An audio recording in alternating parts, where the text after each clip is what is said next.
Okay, so I want to introduce Victoria Hart, a UK true crime author that I've been working on this book with, or books, I should say, and I'm going to let her explain a little bit about what we've been doing because she's a better speaker and writer and talker and all that.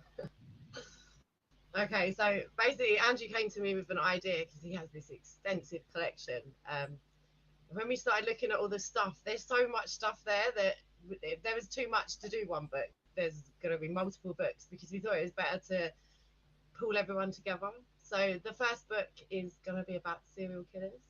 And basically, it's a collection of writings, poems, letters, artwork, and artifacts from all different serial killers. Some of them are well known, some of them not so well known. But basically, you'll get the opportunity to read how they felt about things. Like there's some really, really interesting content. There's all sorts of things in there. Like it's an amazing collection. So we just thought that other people would be interested to actually hear. I think in true crime, you don't very often get to really hear from the perpetrator for understandable reasons. So to get to read the letters, it's interesting because you get to see how they felt about all different things. So yeah, it's a very cool project.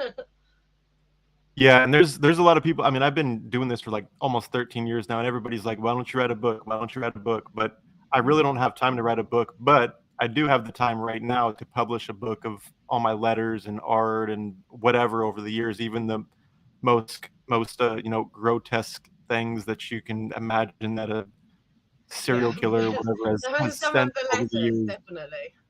Yeah, like hair or the most strangest, oddest Yeah, type fingernails. of things. But yeah, it's gonna be a like she said, multi-series book. We could probably even squeeze 7, 8 books out of it, even 300 to 500 pages Yeah, each. definitely. And we're talking about August 19th being what the published date, and it'll be available to purchase by then, hopefully. Most definitely. Well, there's all sorts of stuff in there, so I think it appeals to anyone. Plus, like I said, if you're interested in true crime, there's a lot of not so well known serial killers in there. So there's little bits of information about them, so you can go off and research them yourself if that's what you're interested in. But there's like I said, there's some really interesting stuff in there from all sorts of people. Somebody just randomly commented, "Is that the complete Hardy Boys and Nancy Drew on the shelves behind Victoria?" Oh, do you know what? This I have so many different books, but they're my daughter's ones. But yes, they are. That's funny. I can't even make out any titles from out there, so that's Do you amazing that know why? somebody Because can. my psychology one is the white one behind me. That's the one with all my psychology books and all my true crime books. I should have placed it the other way around. Hmm. That's funny. But yeah, we like Victoria was saying, we have we're kind of splitting these into different what sub genres of categories of Yeah, homicide, like serial killers. I think we have one like female offenders. We're probably yeah, going to make a book on 2 or 3 different offenders alone. Like I think Raider might be one right now, and Eileen Wuornos, and a couple yeah. others that The I just alien have letters are they're hundreds of explosive. things from them where it's just I'm probably going to be buried with some of that shit because I won't be able to get rid of it all. So, um, Well, even if I gave it yeah, away. honestly, I've never seen like anyone who's interested in true crime. I think me and Andrew have this discussion all the time because he's been doing this for 13 years. And he's like, oh, it's just this, it's just that. Whereas I'm like, oh my god, like you have like letters from Peter Sutcliffe or like people that are really famous in the UK as well, like Ian Brady, and so I think that's the thing. It appeals to lots of different people because there's so many different cases. Yeah, yeah, and there's so many different unknowns, like say Jack Stillman, a guy that I visited, or Yeah. John Rubio in Texas, who beheaded and ripped his kids' heads off. Like nobody's heard of any of these crazy cases, I know that. there's so many. You think you've seen the worst case, and then there's always something Yeah, worse. there's Like another it's dozen or so cases quite that are wild. as worse, if not, as worse. Yeah. Well, that's why we were going to do a taboo book, isn't it? Because there are some of the cases they're child killers, or they are taboo cases. So that one, we thought we'd put that stuff separate, so it's people's choice whether they want to look at that stuff or not. Because it's not like, yeah, some of it's quite triggering, I think, for some people, like depending on what the content is, especially when you have like pedophiles describing how they became pedophiles, or stuff like that. Not everyone wants to know that, so I think you have to be very careful, don't you, with this stuff, like, because it's controversial, and it's morbid, and it is macabre, like, but I think people have always been fascinated with this stuff. Look at way back to Victorian times, they were photographing the dead and making trinkets from hair, and I think we've always, as human beings, been fascinated with death and the morbid. I don't know why.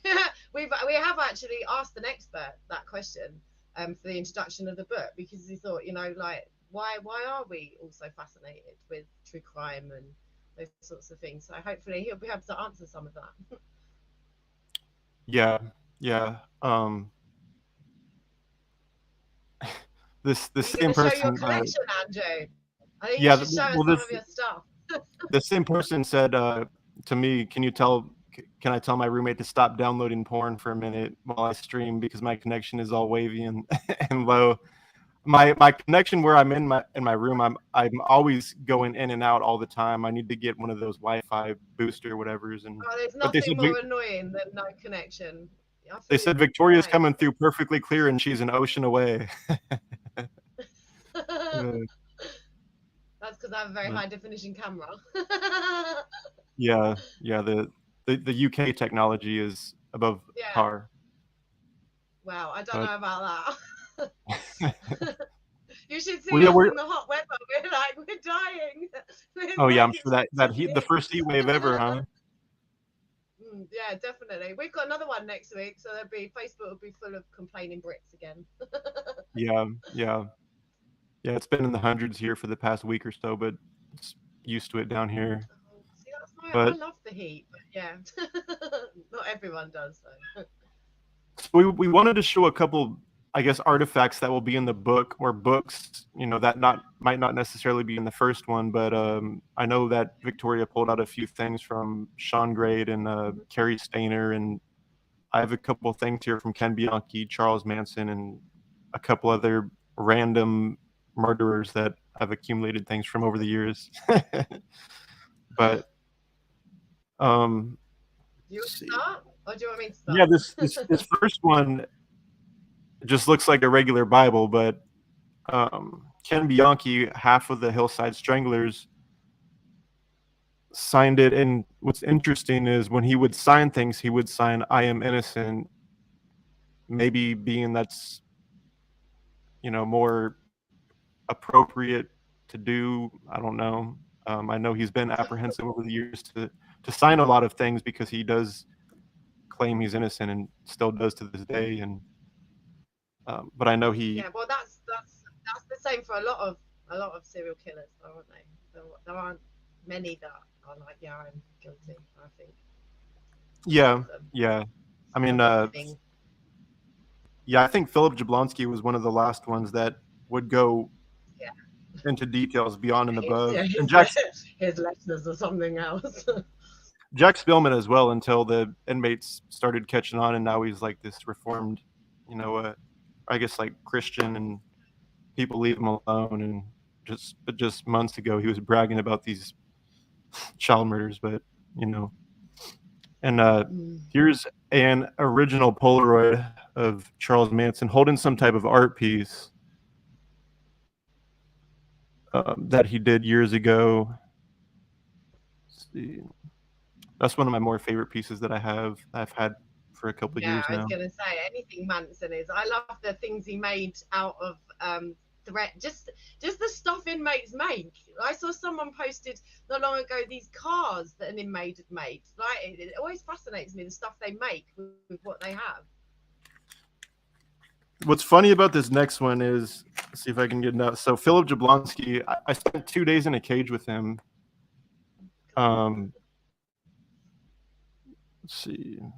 It's kind of weird to get it all like even on here, but he's dead now. He died, I think, in like a few days before or after Christmas, I think in like 2020. But what's funny is after I got that photo with him, he stopped a guard and he's like, "Excuse me, can I borrow a pen real quick? I need to write something down." And he's like, "Sure." So as the guard's standing there waiting for him, he's like signing this picture for me. And I'm like, "Phil, what are you doing?" He's like, "Oh, thank you," and gives the pen back to the guard. Just like an average, occurrence for him. He was always yeah. He was telling me, he's like, "Take you a fork and a spoon and a napkin from here," and I'm like, "Okay, Phil." He was a trip. He loved his pen pals and always liked to send autographs to them, and like would get off on it, everything. Know that this guy asked how to get the autographed Bible. I had Ken Bianchi send that to me actually. I actually have a couple other Bibles that he signed. I have a 33 or 32-year-old leather-bound Bible that he signed as well. That's older than me, actually. I would say, if you're writing to inmates, if you just start with you want something from them, you probably won't get a lot of response because everyone does that. So you kind of like, you'd have to be a pen pal basically and establish a relationship with them. And when I say relationship, I mean like a friendship kind of, because like I said, they're not silly. They have people on the outside that watch when stuff goes up for sale, and so if you just drop in, can you sign this for me, they probably won't answer. Whereas if you start talking about stuff that, I don't know, general interest, stuff like that, you're more likely to get a response. But be careful and use a post box. Yeah. I've always used a PO box, man. I also correspond with like the cartel and like everybody, like El Mano Negras threatened to kill me. I don't know how many times now, and he's like a self-proclaimed cartel hitman. Thing in the book. Yeah, drawing pictures of me as a dog and in a noose. They're brilliant. They are brilliant. Yeah, this guy just asked you. This guy just asked, "Is it dangerous?" And you know what's funny is the one time or a couple times I used my home address, I was writing this former Mexican mafia debt collector, a hitman, and he had my home address. And one time he asked me like, "How much money would it cost for you to move?" And I was like, "What do you mean by that?" And then like after that, he's like telling me to send him all this money, and I'm like, but then I come to find out he's like one of the biggest snitches, like on his unit, and I was like, yeah, I'm not worried about it, but like because I had to have him, because I had to send me this package. Jason Moss is a good example, I think, of why you should be careful. Right, yeah. Because it's not, I think that's the thing, it's the psychological thing. When you're talking to people that manipulate and stuff, you have to be careful because, look at what I'm sure Bianchi managed to persuade someone to go and try and murder people on his behalf, didn't he, to clear him? Well, there's this collector. He died actually. I don't know if his wife or girlfriend died too, but he was writing this guy in prison, and he wrote other like murderers and stuff. And this guy was in there for like, I don't know, sex crimes or something, and he got out of prison. A lot of people were warning this dude, not to mess with this dude that got out of prison. He gets out, he kills the dude. I think tries to kill his wife or girlfriend or something, and now he's doing life without parole. It does happen. Yeah. Which is why you should always just be careful. Yeah. I mean, like, look at Philip Jablonski. Like, he met his first wife in a pen pal thing, and he killed her. And how many others? Like 2, 3, 4 others. So yeah. But yeah, you have some Sean Gray and Carrie Steiner stuff pulled out over there. Yeah. So that's kind of how me and Andrew met. Like, I'm writing a book myself, so I kind of reached out to a few serial killers for research. Basically, there was questions I had and stuff I wanted to ask. One of the people that I speak to is Sean Gray. He's an Ohio serial killer. He's currently on death row in Chillicothe. He's scheduled for execution in, I think it's 2024. So he's actually not what I expected at all. He's very cordial. He's very polite. He was really, really helpful with my book, actually. So one of the things in my book, like Andrew's, is I wanted some artwork to put in there. So I said, do you have anything you'd like me to put in? So he sent me some paintings. And we're also going to put them in Andrew's books as well. So this is my first one. And it's going to reflect really badly because of the glass. But you can see. Like that one. Nice. So I asked Sean, I was like, do you copy a book? Do you copy scenery? And he said they're all from his mind, basically. He just makes them up. And this is the other one I got from him. In the black and white. Sorry, because it's reflecting really badly. Damn, that's nice. So if you look at especially Sean's stuff, his stuff's changed a lot since he's been in jail, but he's also like self-taught. He taught himself to paint in jail. And I have a handprint and a recent picture of him. Which this makes me laugh, this picture, because he likes to pose. So that's him posing.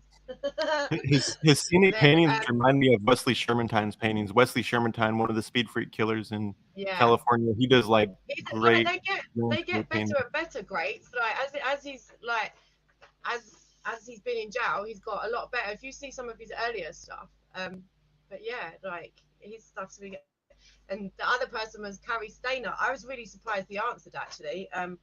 But he sent me like a little note saying I have a stack of doodles I thought you could maybe use in your book. So he sent me things like where he's doodled on the San Quentin newspaper. I have a big one here somewhere.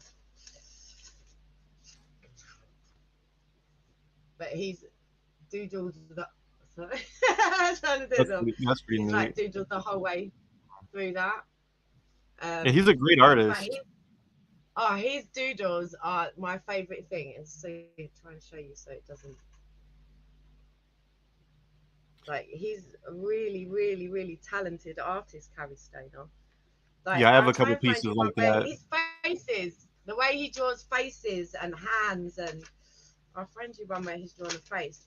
They're absolutely beautiful. They're like they're just. I'm going to have to frame them because they need to be up because they're just so pretty to look at. There you go. There's one where he's done a hand. Yeah, that's pretty detailed. Yeah, they are. It doesn't do them justice showing you on here, but when they're in the book, they're like this one's pretty cool. You can see how detailed. Yeah, I have a couple pieces. As well, doesn't he? Yeah, I have one of Lee Barnett, actually, Larry Bittaker's former in the book we have one that he draws the other inmates. It's funny, actually. That's one of the things I was talking to Sean Great about a little while ago. He wants to learn to draw faces and hands and things, and I said to him, "You should draw your fellow inmates," because there's quite a few big people in Chillicothe. There's quite a few serial killers. Right. This person just asked, are the prisoners more responsive to Victoria's request, maybe because she's an attractive female, or does she not let them know much about her so they don't know what she looks like? Right. So when I first started writing, when I wrote for my book, I purposely did not put a photo in. I wrote a letter explaining what I was doing, why I was writing my book. So I was sort of very like matter of fact and said, this is what I want from you. And I kind of said to them, like, I can't pay you for your input, but like if there's something you need in response. And it's really funny. I had really strange requests. Like Herbert Mullin just wanted 2 pictures of the Queen. They were like, it had very specific years. I can't remember the 2 years, but he wanted a picture of the Queen from 2 different years. Haddon Clark wanted a picture of me as a child, and yeah, I didn't really want to do that. Mr. Bunny Rabbit. He was like, "Can I have a picture of you?" He's very specific. "Can I have a picture of you when you're 13 in a nice dress or something?" 12 or 13, I think he said. So I was like, "Yeah, I'm not going to do that." Yeah, that's like Jack Stillman. He would always ask for photos of petite women, like 18 and up, and he's another one that is into kids, and want photos of young girls Oh, and and whatever. And it's like, the women that write to serial killers, that's a topic in itself, isn't it? Like, I know yeah, you've yeah, come it is. across inmates you've spoken to Yeah, that, there's like, this it's, website that yeah, was called Serial Killer Central at one point. Joe Hiles used to run it, actually. It was like the first okay. interactive serial killer website. And this woman went to prison for sending photos, like basically like child, like pornography, photos of her own kids to like convicted like sex offenders or like, rapists, like serial killers. And she did quite a bit of time in prison for that. And It there's been a doesn't, lot of, like, I'm saying wow, but it doesn't actually surprise me. Like, it's one no. of the things I spoke to Sean Great about was that, like, the women, and because I'd posted up that he'd sent me a painting, like, I did actually have women messaging me, like, is he your boyfriend? Is he? It's like, no, he's helping me research for my book. But it was like, yeah, it was kind of eye opening. Like, yeah, it's a the subculture surrounding serial killers is, yeah, it's an interesting place, shall we say. Yeah, it definitely is. I was just going through my photo album here to see if I had anything else that I could pull out, which is kind of interesting. I mean, there's a We lot. kind of, with this book, the first book we've done it alphabetically, just because it spread out the content as well, because there's so many different kinds of offenders as well. So the second book will have even more, like and like there's so many other books we could do to go along with it as well, like just on femme fatales and the women that kill, and funnily enough, it's the women's letters that are usually the rudest. The men, the men, you get the odd like sexy letter from the men, but it's the women. They write Yeah, these really graphically yeah, sexual the women are letters. like, I don't. Yeah, the women are like, I don't want you writing any other woman in this prison. If I find out, I'm gonna stop talking to you. Like very like controlling and possessive, and I know, it's that's crazy. Do you know what? I asked that's one of the things Sean Great told me. So he wrote to she's called Shayna Hoovers. She's she murdered her boyfriend.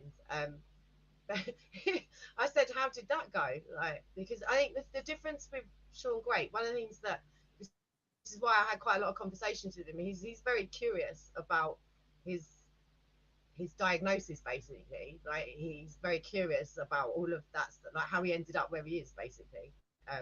Which was interesting for me, because normally serial killers don't want to talk about that stuff, but whereas Sean, like, we spoke about his childhood and stuff and things that led to where he was. And he sort of always says it's not an excuse for where I am, but I think I think that's the problem, I suppose. They don't talk about their diagnoses with them, so they don't really understand. So they don't really get to self-reflect sometimes, I think, because they don't really have the tools to do that, and not all of them want to either. That's the other thing. Some of them, like, have no problem with what they've done. It's yeah. Some of them need to get something out of it in order to even like talk about yeah, it. yeah, and sometimes that's it. That's the other thing. They have paroles on the horizon, or, like, that's the thing. It can just be a manipulation tactic, but that's not really the case of Great, because he sentenced to death. But I don't know. When I sort of spoke to him about just like all sorts of things, like, it's interesting the things that lead them to where they end up, sort of thing. Like, quite often you can kind of see, like, if someone had intervened when they were children. Like, Great describes that from 8 years old he pictured killing his mum. Like, he used to, like, picture himself looking out of a jail cell, basically, like at 8 years old. And Kemper said the same thing, because I asked a psychologist friend, I was like, why 8 years old? And that's the age where the sort of moral reasoning comes in, and that's the age they say, show me the child and I'll show you the man. Like, that's the age where it all starts getting set in stone. So up to that point, they could have not been serial killers. So that's always been my interest, is how do they become serial killers? Because that's the way you prevent it. Is if you know how that comes about, then you can do something about it. Whereas when they are serial killers, there's already victims. It's kind of too late. The cat's kind of out the bag. Like, but Yeah. you can still learn from them, I suppose. Yeah. This person asked, does the UK have a lot of women in prison? The US female inmate population has exploded since the opioid thing started about 20 years ago. Well, I was just about to say, yeah, probably in the same way that there's a lot of drug addiction issues. So we don't. Our most probably famous female serial killer is Joanna Dennehy, and she's not your typical female serial killer. She went on a rampage and stabbed loads of men.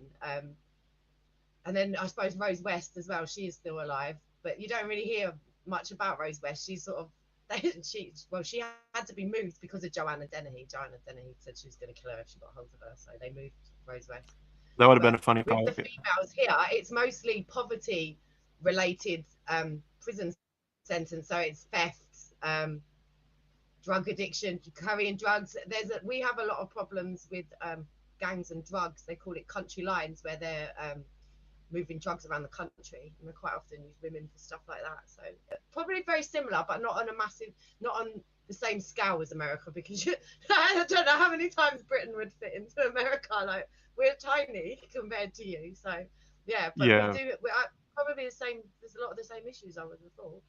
Definitely. It's harder. So with our prisoners, it's not like in the US. You can't get their prison numbers. They don't a lot of the time you don't even know what prisons they're in. All of that's very much kept under wraps. Apart from if one of the newspapers gets hold of it, then the tabloids tend to say what jails they're in. But you can't. There isn't like a database like in the US. You can just search by the inmate. You can't do that here. Yeah, and if you find them and write them a letter without the inmate number, it's hit or miss if they're gonna get it or not. Yeah, basically. You're like, I got lucky with like. What I do is I put their date of birth and their full name, but even then you don't, because they get moved around as well, so they might not be in the same prison they were as well. So yeah, like I got lucky with Michael. A ones, I think five or six. I've probably got that wrong because I'm sure there's another one now, but we don't have a lot of maximum security prisons. That's in the whole of the UK. We have like 5 or 6. I don't know how many do you have in the US. Broadmoor is the biggest, right? And that's like a mental hospital and prison, right? Well, Broadmoor is technically a hospital. There's nothing hospital like about. Yeah, I mean, because they had like Ian Brady there, and I mean, they basically bring all the prisoners there that won't make it in a prison. Like, what's his name, Jimmy? They don't whatever his name was there. They don't like to, because there's this big thing. It's the same in the US with mental health. If you can prove you're cured, then they have to let you out. Whereas when they're in jail, so the main reason Brady got moved was because he basically got diagnosed with psychopathy. So he went on hunger strike. So they were like, you're not mentally capable to make a decision because of your psychopathy. So that's why he ended up in Broadmoor, because then they could force feed him. But funny enough, when Brady died, he wasn't underweight at all, even though he'd been on hunger strike for years.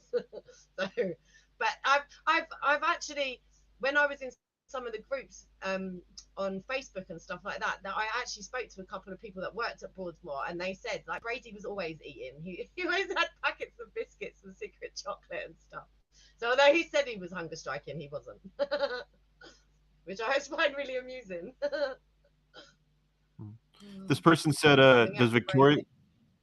Yeah, this person said, does Victoria only interact with the prisoners via mail or email or phone or whatever, or does the visits, or does she visit them in person as well? Right, so I have done a video visit with one inmate.